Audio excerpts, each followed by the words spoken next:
سورہ طٰہٰ آیت نمبر 95۔ اعوذ باللہ من الشیطان الرجیم،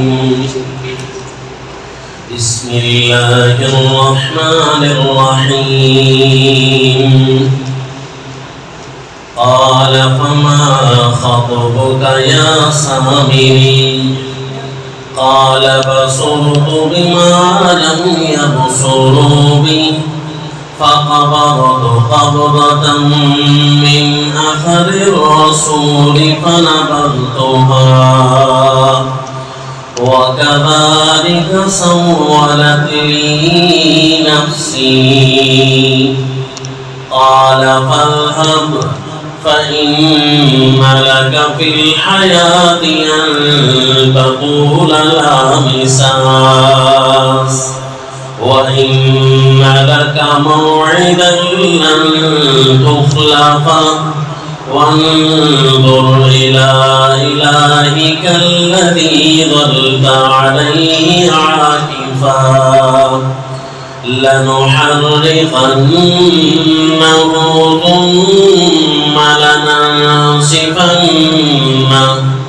ثم لننسفنه في اليم نسفا۔ وصلی اللہ علی النبی الکریم۔ سورہ طٰہٰ آیت نمبر 95۔ سلسلہ قصص القرآن میں سیدنا موسیٰ علیہ السلام کے واقعات کا تسلسل جاری ہے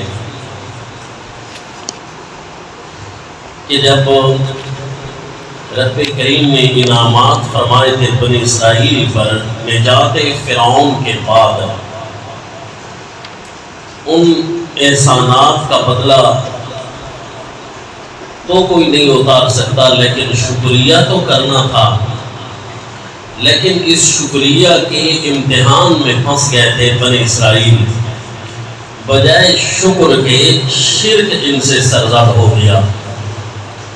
سیدنا موسیٰ علیہ السلام جب کوہ طور سے تورات شریف لے کر واپس آئے، الواح تورات لے کر جب واپس آئے تو قوم کو شرک میں مبتلا پایا۔ تو آپ کے مشہور 3 خطاب ہیں، 2 خطاب ہم گزشتہ دروس میں سن چکے، آج کے سبق میں تیسرا خطاب ہے۔ آپ نے واپسی پر ایک خطاب کیا قوم سے اور ایک خطاب فرمایا اپنے بھائی سیدنا ہارون علیہ السلام سے، اور تیسرا خطاب یہ ہے جو اس سامری شعبدہ باز کے ساتھ آپ نے خطاب کیا۔ گزشتہ واقعے میں آپ سن چکے کہ یہ انتہائی صلاحیتوں کا حامل شخص تھا سامری، اور اس نے اپنی صلاحیتوں کو بجائے اچھی جگہ استعمال کرنے کے شرارتوں پر استعمال کرنا شروع کیا۔ ظاہر ہے جب کوئی کسی بھی فرقے کا بڑا بنتا ہے تو اس میں صلاحیتیں تو ہوتی ہیں، لیکن وہ صلاحیتوں کو بجائے حلال کے استعمال کرنے کے حرام پر استعمال کرنے لگ جاتا ہے۔ یہ اس کا اپنا امتحان تھا جس میں وہ ناکام ہوا۔ اللہم حفظنا من، اللہ ہم سب کو محفوظ رکھے۔ جسے رب کریم صلاحیتوں سے مالا مال کرتے ہیں تو اللہ کریم اپنے اس نعمت کا امتحان بھی اس پر کرتے ہیں۔ اللہ کریم ہمیں صلاحیتیں بھی نصیب فرمائے اور امتحانات میں ثابت قدمی بھی نصیب فرمائے، تاکہ بلندیاں بھی ملتی رہیں، ترقیاں بھی ملتی رہیں، اور رب کریم کی ناراضگیاں بھی پاس نہ ہوں بلکہ تقوی سے بھی سرشار رہیں۔ کوئی بھی اپنے آپ کو جب سمجھ پاتا ہے اس وقت اسے اللہ کی معرفت بھی حاصل ہو جاتی ہے۔ اللہ کی معرفت اس وقت تک حاصل نہیں ہو سکتی جب تک بندہ اپنے آپ کو نہ پہچان لے۔ میں کس حیثیت کا ہوں، میری کیا حیثیت ہے، میری کیا اصلیت ہے۔ جب کوئی یہ سمجھ لیتا ہے تو اسے اللہ کریم کی معرفت اور طاقت کا اندازہ ہونا شروع ہو جاتا ہے۔ یہ بھی اللہ کو پہچاننے کا ایک طریقہ ہے کہ بندہ اپنی اصلیت کی طرف توجہ کرے۔ میں گزشتہ کئی شاید دروس میں عرض کر چکا تھا، اپنے ساتھیوں کو بھی یہ نکتہ بارہا سمجھاتا ہوں اور سناتا رہتا ہوں، کیونکہ جب سے میرے اساتذہ نے مجھے یہ جملہ سنایا تو میرا دل کرتا ہے کہ اپنی یہ امانت اپنے سارے ساتھیوں کے سپرد کر لوں، کہ اس سے کم از کم بندے کو اپنی اصلیت سمجھ آ جاتی ہے۔ کبھی بھی تکبر اور غرور قریب سے کبھی نہیں پھٹکتا انشاءاللہ۔ وہ یہ ہے کہ یہ زمین ہم دیکھ رہے ہیں، اس زمین کی حیثیت اس پوری کائنات میں کتنی ہے۔ اس کائنات ساری کو ایک طرف رکھ دیا جائے اور اس زمین کو صرف ایک طرف رکھ دیا جائے، یہ چاند، ستارے، سورج، خلائیں میں عجیب مخلوقات، انسانوں کے اندر ایک زمین بھی ایک مخلوق ہے۔ اس زمین کی حیثیت باقی ساری مخلوقات کے سامنے زیرو کی بھی نہیں ہے، اتنی چھوٹی چیز ہے۔ اربوں زمینیں جمع ہو جائیں ہمارے اس سورج میں ایسے گم ہو جائیں کہ جیسے ڈھونڈنے کو بھی نہ ملے۔ سورج اتنا بڑا ہے، اور سورج اب کتنے ہو سکتے ہیں کائنات میں؟ کائنات اور ہمارے اس خلا میں جو جس خلا کو صرف سائنسدان ڈھونڈ سکے ہیں، پورا دیکھ نہیں سکے، اس کائنات میں ان کا دعویٰ ہے اربوں سورج ہے۔ ہمیں تو دوسرا بھی نہیں ملتا، یہاں کہا کہ اربوں سورج ہے، اور ہر ایک سورج یا ستارے کے اندر عجیب عجیب چاند بھی ہیں اور سورج بھی ہیں۔ یعنی ہمارے اس ایک سورج میں ہماری زمین گم ہو جائے، ہزاروں کروڑوں زمینیں یہاں گم ہو جائیں، اسی طرح پھر سورج دوسرے نظام فلکیات میں مل کر ایسا گم ہو جائے کہ یہ ملے تک بھی نہ۔ اتنی بڑی اللہ کی مخلوق ہے، اتنی بڑی طاقتوں والے اللہ کے سامنے میں بھی زمین پر رہتا ہوں، جس زمین کی حیثیت یہ ہے کہ گم ہو جائے تو اس کائنات میں ملے نہیں، اس خلا میں اگر گم ہو جائے تو ملے نہیں، اس زمین پر میں بھی رہتا ہوں، تو میری پھر کیا حیثیت ہوگی؟ جب ایک پوری زمین کی حیثیت ایسی نہیں تو میری کیا حیثیت ہوگی؟ بس یہی خیال آنے کی دیر ہے، میرے رب کی طاقتوں کا اندازہ شروع ہو جاتا ہے۔ واقعی میرے اللہ نے پھر میرے لیے قرآن نازل کیا ہے، تو اس کا مطلب یہ ہوا میرا اللہ بڑا غفور الرحیم ہے، بڑا احسان کرنے والا ہے۔ میرے لیے میری کوئی حیثیت ہی نہیں تھی اس پوری کائنات میں، اللہ نے میرے رہنمائی کے لیے بھی قرآن نازل کیا ہے۔ بس آدمی کو اپنی اصلیت جب معلوم ہونے لگ جاتی ہے تو پھر ڈھیر سالوں صلاحیتیں نصیب ہو جائیں تو اس پر براہ راست شکر ادا ہونا شروع ہو جاتا ہے، غرور اور تکبر پاس سے بھی نہیں ٹپکتا۔ لیکن اگر اللہ کی معرفت حاصل نہ ہو، پیارے اللہ کی طاقتوں کا اندازہ نہ ہو، پیارے اللہ کی باتوں کی سمجھ نہ ہو، تو پھر بڑی بڑی صلاحیتیں حرام کاریوں پر استعمال ہونا شروع ہو جاتی ہیں۔ جس طرح کہ یہ فرقہ باز سامری تھا، اس کے پاس کوئی صلاحیتیں تھیں، حرام پر استعمال کی۔ اب یہاں سیدنا موسیٰ علیہ السلام و تسلیم کے سامنے اس کا گستاخی آمیز لہجہ آپ دیکھیں گے کہ کس انداز سے پیارے پیغمبر کے ساتھ خطاب کرتا ہے، باتیں کرتا ہے۔ اللہ کے پیغمبر نے جب اس سے پوچھا، پیارے پیغمبر کا تیسرا خطاب رب کریم نے یہاں سنایا، سورہ طٰہٰ آیت نمبر 95۔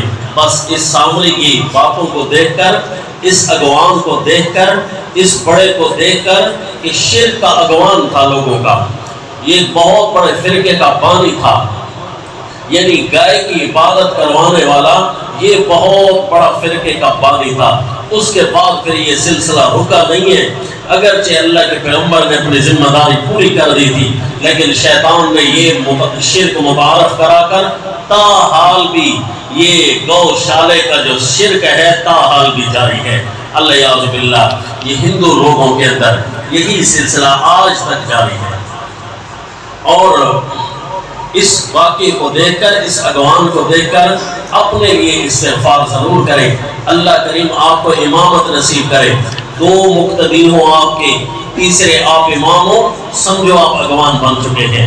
جب رب کریم منبر کی وراثت نصیب فرما دیں، سمجھو آپ اگوان بن چکے ہیں۔ جب آپ والد بن جائیں، آپ کے تحت اولاد ہو، سمجھو آپ اگوان بن چکے ہیں۔ گھر کا کوئی اگوان ہے، کوئی اپنے مذہبی سینٹرز کا اگوان ہے، کوئی مساجد کا اگوان ہے، کوئی اپنے منبر رسول کا اگوان ہے، بس یہ اگوان جب کوئی بن جائے نا، اس وقت اپنے استغفار کی کثرت شروع کر دے، اللہ کے ساتھ تعلق میں پختگی شروع کر دیں. ایسا نہ ہو کہ میرے اوپر بھی ایسا امتحان آئے ان تمام تر صلاحیتوں کے باوجود میری حیثیت بالکل خاک میں نہ مل جائے کہیں، جس طرح کہ یہ اگوان تھا. بخاری شریف کتاب العلم کے اندر امام بخاری رحمہ اللہ بہت بڑے امام حدیث کے ہو کر وہ اسپیشل یہ پوری ہیڈنگ لاتے ہیں، باب مانتے ہیں کہ کوئی کتنا بڑا کیوں نہ ہو جائے اسے ڈر اور زیادہ لگا کرتا ہے. یہ مقرر نیک لوگوں کی نشانی ہوتی ہے کہ جب انہیں ترقیاں نصیب ہونا شروع ہو جائیں بجائے غرور کے ان کو ڈر زیادہ لگنا شروع ہو جاتا ہے کہ کہیں میرے امتحان تیز تو نہیں ہو رہے. بس یہ ہر وقت جو ڈرتے رہتے ہیں الذین یخشون ربہم، جو اپنے رب سے ڈرتے رہتے ہیں، اللہ کریم انہیں سابقین میں شمار کرنے لگ جاتی ہیں. اولئک یسارعون فی الخیرات وہم لہا سابقون. یہ وہ لوگ ہیں ان الذین یخشون ربہم، یہ وہ لوگ ہیں جو اپنے رب سے ڈرا کرتے ہیں. تو اللہ کریم یہ سابقین اور ولین کی سرٹیفکیٹ عطا کر دیتے ہیں.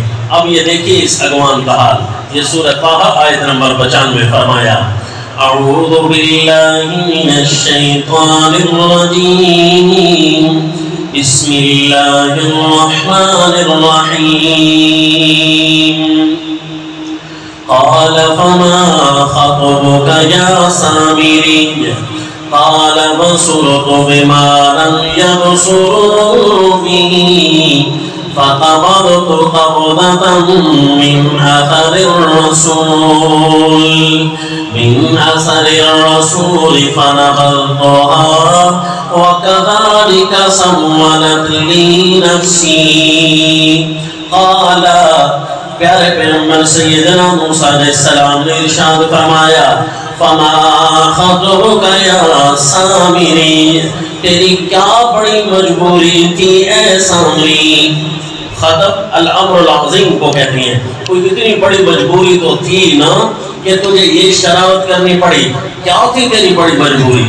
ما خطبک یا سامری، اگر یہ تو یہ کام نہ کرتا ہے سامری کیا ہو جاتا تجھے نہیں اندازہ کہ میں نے کتنا غلط کام کیا ہے. قوم بنی اسرائیل کو اللہ کی ذات کے ساتھ شرک میں نے مبتلا کر دیا. کتنا بڑا کام کیا ہے تجھے کوئی اندازہ ہے؟ شریر بندہ فرقے کی بنیاد رکھ کر وہ تو اپنے گھر جا کر سو جاتا ہے، اسے کوئی اندازہ نہیں ہوتا کہ نقصان کتنا کر رہا ہوں. امت سینکڑوں حصوں میں تقسیم ہو جاتی ہے. سینکڑوں آدمی صرف اس کی چرب لسانی کی وجہ سے، اس کے شعبے کی وجہ سے، اس کے غلط فتوے کی وجہ سے سینکڑوں لوگ آپس میں ٹوٹ جاتے ہیں. اس شریر بندے کو یہ اندازہ نہیں ہوتا کہ میری غلط زبان ہلانے سے، میرے غلط کام کرنے سے کتنا نقصان ہو جائے گا. اس لیے اللہ کے نبی نے اسے توجہ دلائی. تجھے پتا ہے کہ تو نے کتنا بڑی شرارت کی ہے. قال فما خطبک یا سامری، فرمایا کیا تیری مجبوری ہے، کیا تو نے یہ کام کیا ہے. حضرت سیدنا علی رضی اللہ تعالیٰ عنہ کے پڑپوتے ہیں غالباً، تو وہ ایک آدمی کو دیکھ رہے تھے کہ وہ مسجد نبی میں آیا اور آ کر اس نے نماز پڑھی اور پھر درود سلام پڑھنے کے لیے آپ صلی اللہ علیہ وسلم کے اس مقبرہ کے پاس آیا، قبر مبارک کے پاس آیا، وہاں آ کر درود سلام پڑھنے لگ گیا. یہ تو جائز ہے کہ آپ مسجد نبی آئیں، رسول اللہ صلی اللہ علیہ وسلم کے اس قبر اقدس کے پاس کھڑے ہوں، بے شک اللہ کے نبی کے لیے دعا کریں، ٹھیک ہے، جائز ہے. لیکن اس کے لیے اسپیشل آ کر وہیں طور طریقے باندھ لینا اور وہیں کھڑے ہو جانا یا میلہ لگا لینا، اس سے تو رسول اللہ صلی اللہ علیہ وسلم نے منع فرمایا تھا. لا تجعلوا قبر عیدا، میری قبر کو عیدگاہ اور میلہ گاہ نہ بنا لینا. تو اگر کوئی اسپیشلی یہ کام کرتا ہے، کوئی عام آدمی کر رہا ہو تو پھر تو خیر ہے. ایک آدمی کو دیکھا تو وہ آ کر یہاں درود پڑھتا، آپ خاموش. پھر آیا تو آپ نے پوچھا بھائی یہاں آ کر کیا کرتے ہو؟ اس نے کہا جی درود پڑھتا ہوں آپ صلی اللہ علیہ وسلم کی قبر پر. تو آپ نے ارشاد فرمایا، یہ سیدنا علی رضی اللہ تعالیٰ عنہ کے پڑپوتے ہیں، آپ نے ارشاد فرمایا تو اور جو بندہ املس میں بیٹھ کر درود پڑھ رہا ہے، دور ہے املس میں درود پڑھنے والا اور تو یہاں مسجد نبی میں درود پڑھنے والا، فائدہ درود میں تو دونوں برابر ہیں۔ درود کیا ہے؟ دعا ہے، اللہم صلی اللہ، اے اللہ تو خصوصی رحمتیں بھیج ہمارے نبی پر۔ تو مدینہ والے کی بات بھی اللہ نے سنی ہے اور اندلس والے کی بات بھی اللہ نے سنی ہے، تو اسپیشل یہاں آ کر پڑھنے کا کیا مطلب؟ کسی صحابی نے یوں کیا ہے؟ نبی نے کوئی تعلیم دی ہے؟ اللہ کے نبی نے تو یہاں میلے لگانے سے منع کیا ہے۔ مسجد نبی میں آئے، سنت کے مطابق نماز پڑھے گا، وہاں درود شریف ہے، ثواب مل جائے گا کہ نہیں؟ تم لوگوں کے اغوان ہو، کہیں ایسا نہ ہو کہ لوگ یہ سمجھ لیں کہ یہاں آ کر کھڑا ہونا مسنون ہے، یہ سنت ہے، اگر یہ ہم نے کام نہیں کیا تو ہمیں گناہ ملے گا۔ پھر آہستہ آہستہ لوگ یہاں آ کر کوئی درود و سلام بھی چھوڑ دے گا، پھر اللہ کے نبی سے التجا کرنے شروع کر دے گا، استشفاء شروع کر دے گا کہ اللہ کے نبی آپ ہماری باتیں سنیں، ہم آپ کو سنا رہے ہیں، یہ وہ۔ آہستہ آہستہ امت شرک کی طرف چلی جائے گی۔ اس لیے بڑے کو چاہیے کہ چھوٹے چھوٹے دروازے بھی بند کر دیں، کہیں لوگ امت شرک میں نہ ملوث ہو جائے۔ سیدنا موسیٰ علیہ السلام و تسلیم نے پوچھا کہ یہ جو تو نے کام کیا ہے اس کا ہمیں ایکشن تو لینا ہے، یہ تو بتانا ہے تو نے کہ یہ کام کیوں کیا۔ تو آپ اس کا گستاخی آمیز جواب سنیے جی کیا کہنے لگا۔ قال بصرت بما لم يبصروا بي فقبضت قبضة من أثر الرسول فنبذتها۔ کہنے لگا مجھے ایک شرارت سوجی، ایک بات سوجی مجھے، بصرت بما لم يبصروا بي، ایک ایسی بات میرے ذہن میں آئی، ایک ایسی چیز مجھے سوجی جو اوروں کے ذہن میں نہیں آئی۔ وہ کیا تھی؟ فَقَبَضْتُ قَبْضَةً مِّنْ أَثَرِ الرَّسُولِ فَنَبَذْتُهَا۔ پہلے تو میں نبی کی اطاعت میں، رسول کے نقش قدم پر میں نے بھی ایک مٹھی بھر لی تھی، نبی کے نقش قدم پر چلنے کی میں نے بھی ایک مٹھی بھر لی تھی۔ کیا مطلب؟ یعنی میں نے مضبوطی کے ساتھ نبی کا دین پہلے اپنایا ہوا تھا، یعنی حضرت موسیٰ علیہ السلام پر پہلے میں بھی بڑے مضبوط طریقے سے ایمان لے آیا تھا، بڑا داعی تھا، بڑا گوام تھا، یعنی میرے اندر بڑی صلاحیتیں تھیں۔ فَقَبَضْتُ قَبْضَةً مِّنْ أَثَرِ الرَّسُولِ، ایک مٹھی میں نے بھی بھری تھی نبی کی اطاعت کی، اثر رسول، رسول کی اطاعت کی۔ پھر مجھے مزہ نہیں آیا، فَنَبَذْتُهَا، میں نے اسے پھینک دیا۔ کیا پڑھا ہے نبی کی اطاعت میں؟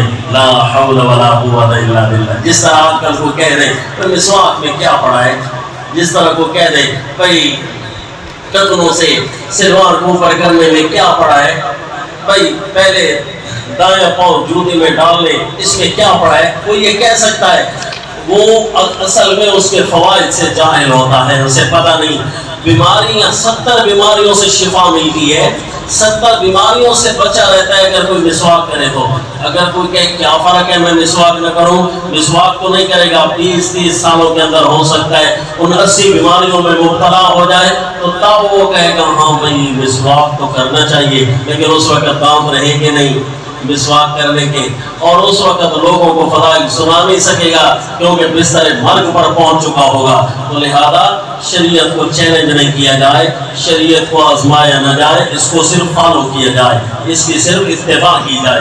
تو اس نے کہا مجھے مزہ نہیں آ رہا تھا نبی کی اطاعت میں، کوئی نیا نہیں ہو رہا تھا، کوئی صبح و شام کی نمازیں، کوئی صبح و شام کا من و سلوائے، نبی کی اطاعت میں اتنا عرصہ ہم رہے ہیں، کوئی نیا کام تو ہو ہی نہیں رہا، کوئی اچھا کوئی لاہ عمل ہمارے ہاتھ میں تو آ نہیں رہا۔ کیا یہ تھوڑا لاہ عمل ہے کہ روزانہ اپنے اللہ کی عبادت کر رہے ہیں؟ یہ تھوڑا لاہ عمل ہے؟ اسی لیے تو دنیا میں آئے ہیں، اسی لیے تو اللہ نے یہ سانس ہمیں امانت دیے ہیں کہ میری عبادت میں تم نے صرف کرنا ہے، یہی تو سب سے اچھا ہے۔ لیکن وہ کہتا ہے میں نیا کچھ نہیں ہو رہا، مزہ نہیں آ رہا، لہذا نبی کی اتباع چھوڑ دی۔ فَقَبَضْتُ قَبْضَةً مِّنْ أَثَرِ الرَّسُولِ، میں نے بھی نبی کی اتباع میں کچھ عرصہ گزارا، فَنَبَذْتُهَا، پھر میں نے اسی راستے اور اطاعت کو پھینک دیا۔ جب پھینکا نا تو وَكَذَلِكَ سَوَّلَتْ لِي نَفْسِي، اسی طرح بنا لی یہ بات میرے لیے میرے اپنے جینے، میرے دل میں یہ پھر شرارت ابھری کہ اچھا کچھ نیا کرنا ہے تو پھر یوں کر دے۔ یعنی نبی کا اتباع میں نے بھی پہلے کچھ اچھا کی سی، لیکن پھر میں نے اسے پھینک دیا۔ تو جب نبی کی اتباع کو چھوڑ دے تو پھر ظاہر ہے حدیث پاک میں آیا جہاں جب دل میں قرآن رہتا ہے یا شیطان رہتا ہے۔ اگر جس گھر میں قرآن نکال دیا جائے وہاں شیطان آ کر دینے لگا لیتا ہے۔ پاک سوچوں کو، پاک سوچوں اور پاک افکار کو جب دل سے نکال دیا جائے بری افکار آ کر فوراً جگہ پکڑ لیتے ہیں۔ جی وَكَذَلِكَ سَوَّلَتْ لِي نَفْسِي، تو اس لیے میں نے پھر یہ کام کیا۔ اور کسی اب اس کا گستاخیاں میں جواب یہ ہے کہ مجھے جو ایک کام آتا تھا تو میں نے کر دیا ہے، کسی اور کو آتا تھا تو کرے۔ میں نے جو یہ بچھڑا بنا لیا ہے، مجھے جو آتا بصورتو بما لم یبصروا بی، ایک چیز میرے جو ذہن میں آئی ہے، ایک آئیڈیا میرے ذہن میں آیا ہے، اگر اور کسی کے ذہن میں آیا ہو تو وہ بھی کرے۔ کتنا گندا جواب ہے جی، کتنا برا جواب ہے۔ کیا اللہ کے نبی نے یہی پوچھا تھا؟ اللہ کے نبی نے تو پوچھا تھا تیری کیا مجبوری تھی، تجھے کون سا جسم کا حصہ تیرا ٹھیک ہو گیا یہ شرارت کرنے کی وجہ سے؟ اگر یہ تو کام نہ کرتا تو کیا بیماری تجھے لگ جاتی، کیا تکلیف ہوتی تجھے؟ اتنی امت کا شرک تو نے اپنے سر پر لے لیا ہے۔ تو اس کا الٹ جواب دے رہا ہے، ایک چیز جو مجھے آتی تھی تو میں نے کر دی، یہ آئی مجھے اسی لیے ہے کہ روزانہ نبی کے اتباع میں مجھے کوئی فائدہ نہیں ہو رہا تھا، لہذا پھر میں نے یہ کام کر ڈالا۔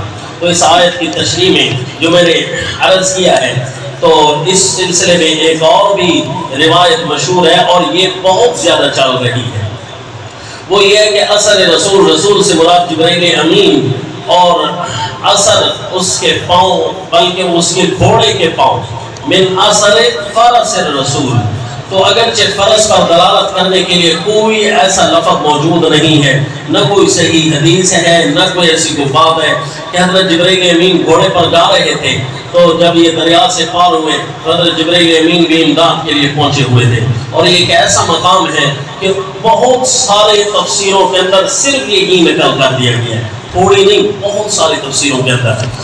تو حضرت جبرائیل امین بھی گھوڑے پر آئے ہوئے تھے، تو اس نے حضرت جبرائیل امین کو پہچانا ہوا تھا۔ پہلے کیوں پہچانا ہوا تھا اس کے لیے ایک اور فرضی کہانی بنانی پڑے گی کہ اصل میں یہ تھا کہ جس طرح حضرت موسیٰ علیہ السلام فرعون سے بچ گئے تھے، اسی طرح یہ سامری بھی بچ گیا تھا فرعون سے۔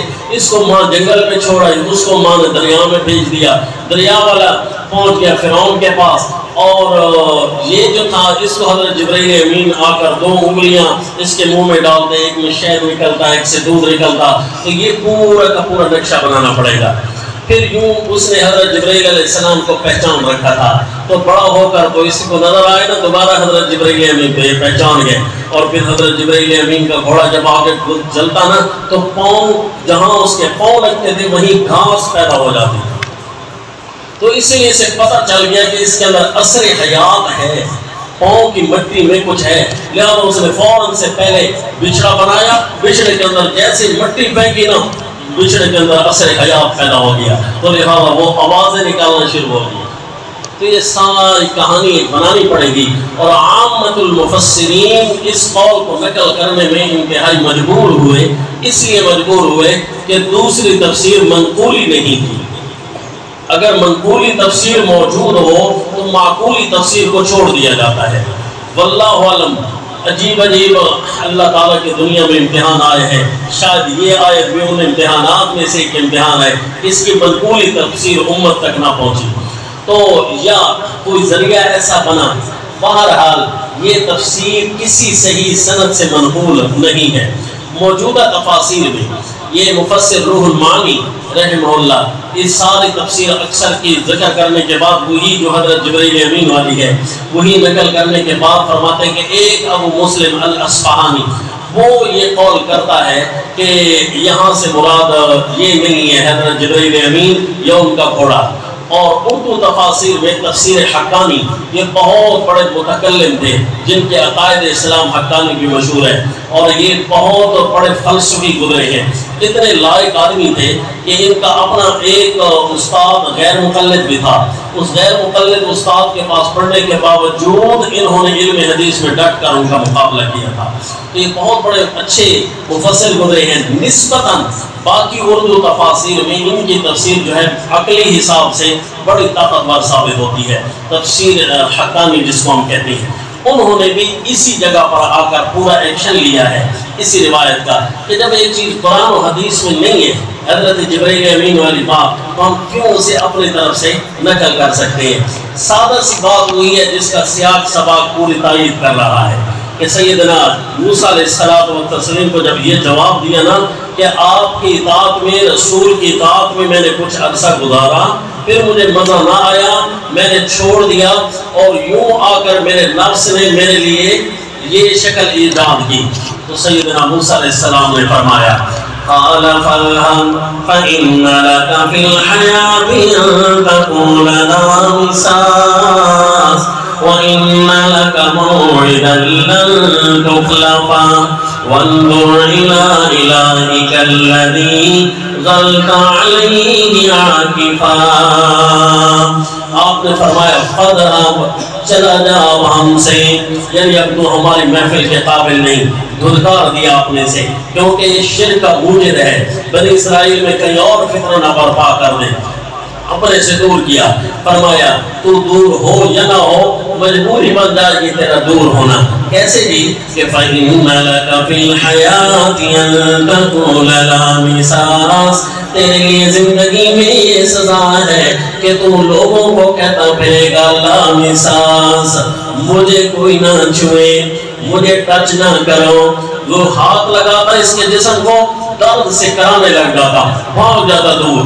ان تقول لا مساس, عجیب عجیب بیماریاں دی.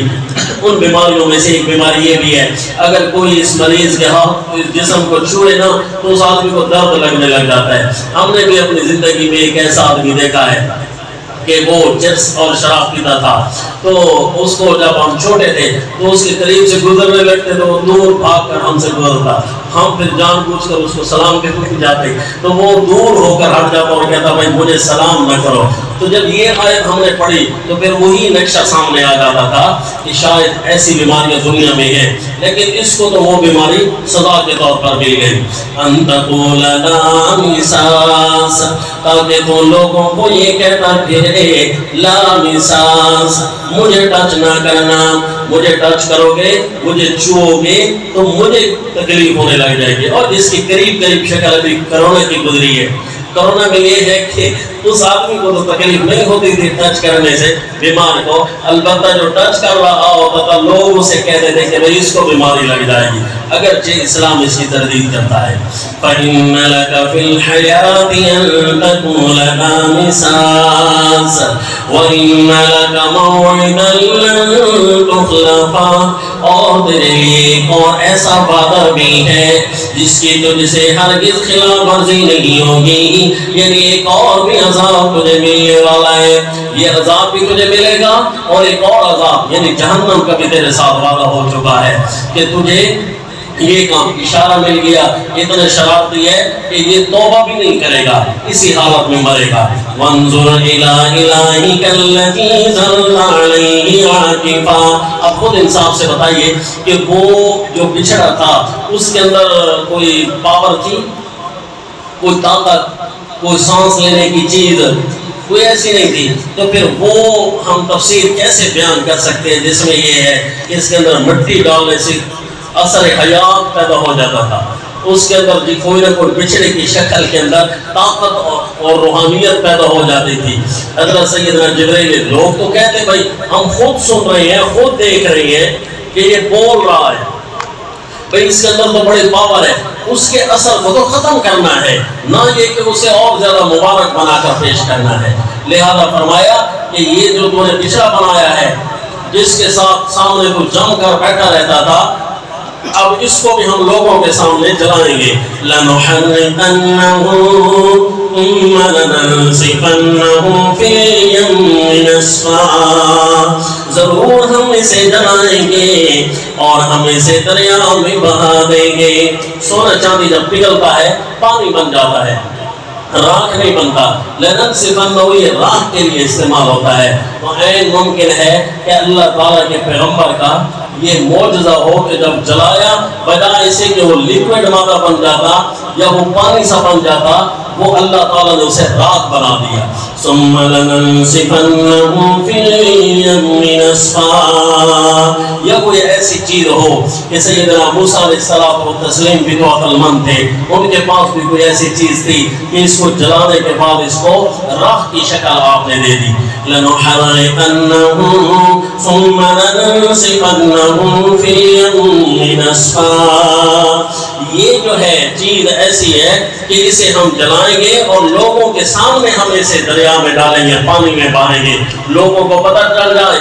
جو لجپال جس کو بنا رکھا تھا، حاجت روا جس کو بنا رکھا تھا، مشکل کشا جس کو بنا رکھا تھا، وہ پانیوں میں جا رہا ہے، وہ پانیوں میں جا رہا ہے۔ تو ایک صحابی نے اپنا ایک جو ان کا زمانہ جاہلیت کو دوست تھا، اس کو تبلیغ کرتے رہتے تھے شرک سے باز آ جا، تو وہ باز نہ آیا، بالآخر اسی کے خدا کو، اسی کے بت کو اٹھایا اور گندگی میں جا کر پھینک دیا تاکہ اسے کچھ تو احساس ہو۔ جو لجپال ہوا کرتے ہیں وہ گندگیوں پر نہیں ملا کرتے۔ صبح اٹھتی ڈھونڈنے جاتا، کہاں ملے گا میرا خدا، چلتے چلتے اسے گند کی ڈھیری پر وہ پڑا مل گیا، اسے اٹھایا دھو دھا کے بڑا صاف شفاف کر کے اس کے سامنے بیٹھ جاتا، معافی مانگنے لگ جاتا، پتہ نہیں جی آپ کی یہ گستاخی کس نے کی ہے، میں معذرت کرتا ہوں، میں معافی مانگتا ہوں۔ دوبارہ وہ صحابی تشریف لائے، دیکھا پھر وہ دھو دھا کے رکھا ہوا ہے، دوبارہ اٹھایا جا کر گند میں ڈال دیا۔ تو پھر وہ صبح کو اٹھا اور چلا ڈھونڈنے، پھر وہ خدا نہیں ہے۔ اس کے ذہن میں فوراً آیا یہ چیز کہاں ملا کرتی ہے، تو فوراً وہیں گیا، تو وہیں سے جا کر اس نے ڈھونڈا، گند میں پڑا ہوا ملا، دھویا، دھو کر پھر اس کے سامنے ہاتھ باندھ کر کھڑا ہو گیا، میں آپ سے معافی مانگتا ہوں، مہربانی کر دیجئے، مجھے بتا دیجئے کون ہے ایسا بندہ۔ اچھا چلو آپ مجھے نہیں بتاتے، مجھ سے ناراض ہے، خود اس سے انتقام لے لینا، تلوار اس کے گلے میں لٹکا دی۔ تو صحابی جب تیسرے دن آئے انہوں نے دیکھا تو آج تو نیا ڈیزائن ہے، تلوار بھی لٹکی ہوئی ہے، لہذا خود پھر سے اٹھایا اور ایک مرا ہوا کتا پڑا تھا اس کے ساتھ باندھ کر پھینک دیا ایک کنویں کے اندر۔ تو یہ چلتے چلتے صبح اٹھا اور دیکھا گند کی جگہوں پر ڈھونڈا، بالآخر وہ ایک بے آباد کنواں تھا وہیں پر پڑا ہوا ہے اور کتے کے ساتھ بنا ہوا۔ دھویا، اٹھایا، بڑا چوما اور منتیں سمجھتے آپ خود بھی کچھ نہیں کرتے، مجھے بھی نہیں بتاتے۔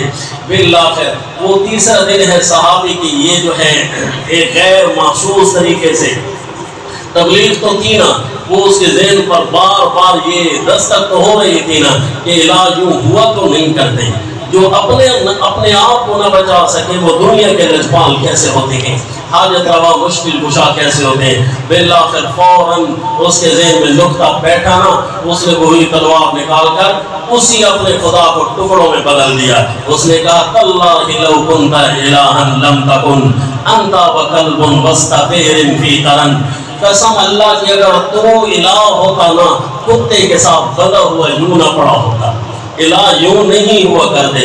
افل لملکا کا الہ مستدن الان فتشناک عن سوء الغبن، تیرے الہ ہونے پر بھی تف ہے، ہمارے ذہن پر ایک پردہ آیا ہوا تھا، وہ پردہ آج ہمارے دلوں سے اترا، پتہ چل گیا الہ کون ہوا کرتا ہے۔ الہ کون ہے جی؟